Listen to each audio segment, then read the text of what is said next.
Shalom, Barakatah Yahweh, Barakatah Yahushua, Kohala Yahweh Shemel Shah, Shem Hakadash, and double honors to the apostles and elders of Great Millstone that taught me this truth, and much respect to the Akim out there laboring in his work, and also to the believers scattered across the four corners of the earth, the hopeful elect at the USA. Shalom. So yeah, just a quick lesson through the Spirit.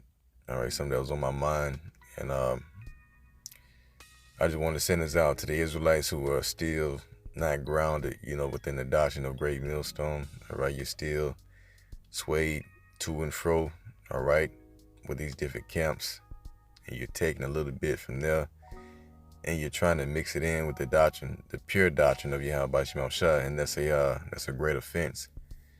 All right, so this lesson is going to be called Seducing Spirits. So let's start in 1 Timothy 4:1. It says, "Now the Spirit speaketh expressively, that in the latter time some shall depart from the faith, giving heed to seducing spirits and doctrines of devils." All right, let's look at this word seducing real quick. It says doctrines of devils. All right, so seducing in the Greek 4108, it says wandering, roving, misleading, leading into error. See? Corrupter, deceiver. So in this truth, once you're reborn, you become a pure virgin, and the Lord requires us to remain pure all the way up until His coming. And the only way that you can do that is by remaining within the doctrine that was taught to you. All right. As a matter of fact, let's get this real quick. Let's go to 2 Timothy 3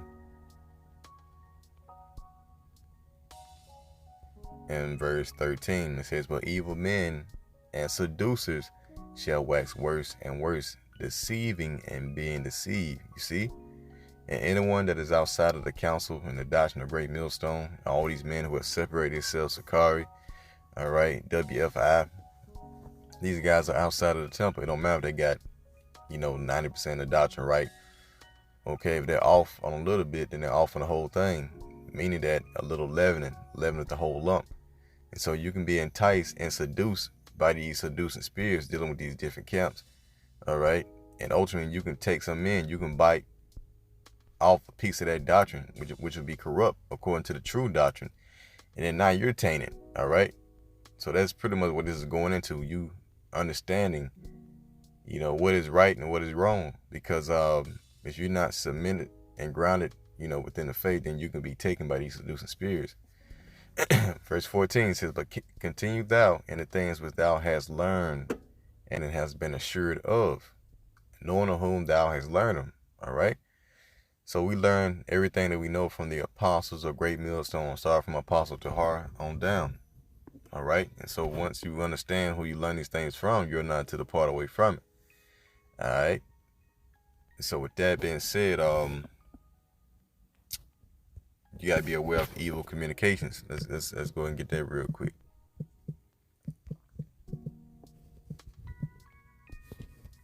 1 Corinthians 15 and 33, it says, "Be not deceived. Evil communications corrupt good manners." You see? So evil communications would be you taking heed unto another doctrine, another teaching, which corrupt good manners. It corrupts the truth. So don't be deceived. And this was a time in which Paul was dealing with the Israelites in Corinth who were going off and taking heed unto seducing spirits. And some of them were taken. All right. I want to get this commentary real quick from Chuck Smith. It says the Corinthian church was a real mess. A lot of carnality that led to divisions. A lot of party spirit, all right? A real misunderstanding of spiritual gifts. A lot of weird concepts. There were some in Corinth who declared that there was no resurrection from the dead. All right? That's a seducing spirit. Sort of a Sadducean background, perhaps. Paul having corrected the other problems that they wrote to him about. Now finally tackles the final problem of those people who were declaring there is no resurrection of the dead. All right. So that was corrupt communication. That was evil communication. that was being pushed into the believers into Corinth, and they started to have divisions because of that. You see? So the same with us, all right? You can't be going into other camps and taking heed until, someone who's teaching that the MOTB is not the mark, all right? Such as, what's another corrupt doctrine? Of course, someone who's teaching that the name of our Lord don't matter, all right? We understand that. But also, you got other teachings such as, you can keep the law, all right? Pretty much disregarding Yahushua. All right, that's corrupt. That's evil communications. Our faith lies with Yahushua, all right, who is the author and the finisher of our faith. So we are not to be deceived, for evil communications corrupt good manners. So 34, await to righteousness and sin not. All right, how do you sin? By, matter of fact, let's go ahead and get it. I think it's 1 John 2 and 9, if I'm not mistaken.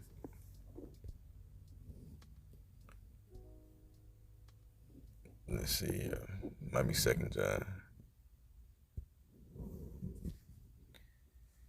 2 John 1 and 9. It said, whosoever transgresseth and abideth not in the doctrine of Hamashiach hath not the Most High. You see, so you go outside this doctrine and you take heed unto a seducing spirit, you bite of that corrupt tree, which are these other camps. All right, then ultimately you're committing fornication, spiritual fornication. Therefore, you don't have the Most High. You see, he that abideth in the doctrine of Hamashiach hath both the Father and the Son. So if there come any unto you and bring not this doctrine, receive him not into your house, and neither bid him Godspeed. You ain't even supposed to be dealing with these other camps like that.